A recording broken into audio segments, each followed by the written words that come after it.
Tuesday, June the 21st, and our idea today is spiritual journey.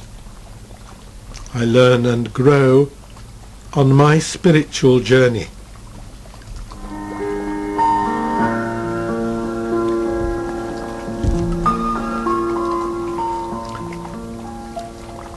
A backpacker must choose to pack only the necessities. I also travel light by releasing mental baggage and beliefs that no longer serve me. I release agendas and trust my inner wisdom.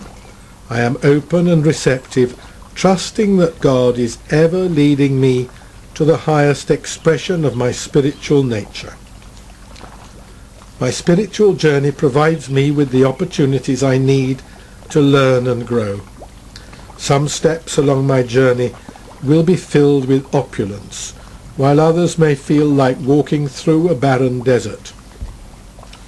The longer I travel, the more connected I feel to God and to everyone I meet along my path. My destination is an inner kingdom of peace, love and compassion. John's Gospel chapter 14 verse 3 goes, "And if I go and prepare a place for you, I will come again and will take you to myself, so that where I am, there you may be also. And you know the way to the place where I am going."